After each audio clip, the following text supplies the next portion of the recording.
I am going to demonstrate for you a barbell back squat. So if you have progressed to this move with me, that means you should already have great squat technique down. We'll just go over that real quick. Everyone's anatomy is a little different, so your stance is going to look different. So if there's anything you ever have questions about, if you're working with me, feel free to ask. Proportionate to my body, I have longer legs, so I stand a little outside of the shoulders. One thing you want to just make sure to do is as you squat down, you want to send those knees out, okay? So even when we have that bar on our back, we want to make sure that as we squat down, we send those knees back. If your knees slightly pass over your toes, that's not horrible. I think there's a lot out there with squat technique that we've kind of recognized isn't really valid anymore. But if you have questions about form or what yours looks like, just send me a video. You're going to rack your bar. You can see where I, in relation to my height, have the rack and the hooks. I like it a little shorter. I like to be able to duck down and stand with it tall. That way, when I back up, I'm clearing this little lip and I'm not like hitting it. So a little bit lower than maybe you think. My back will be to you as I demo. What we're going to do is when we walk up to the bar, I want you to place your hands first, and that's so that you can use that bar to distinguish your hand width, right? You should place them in the same place.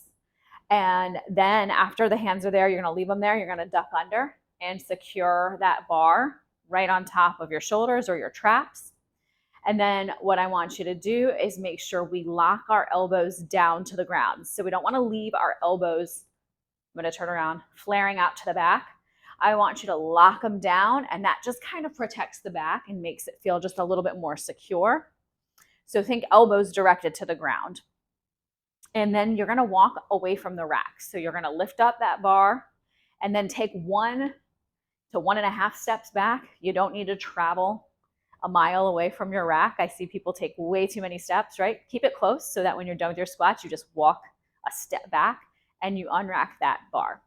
So back squat demo, and then I will also get you a profile view, or I don't know, profile view might not work because of the plates, but I might get you a different angle so you can see those elbows. Okay, here we go. Placing the hands, using the markings on my bar to make sure that each hand is in the same spot on either side. I'm going to duck under. Then again, like I said, it's a little lower than my height, so I'm going to lift up, clear the hooks, and then I'm going to take 1 step back, and that's kind of where I decide to plant my feet, get my footing down, pull my shoulders and my elbows to the ground, and knees go out as I squat, right? So you're tucking those elbows down. Don't leave your elbows out here, okay? Tuck them down. Let them point in the direction of the movement. So that is one angle, and I'm going to get you a second one. Okay, so this angle, just so you can see the elbows, we're going to place our hands. We're going to duck on under. Okay, elbows are slightly flared to the back. We're going to lift that rack up, walk back to our stance, and we're going to lock our elbows towards the ground.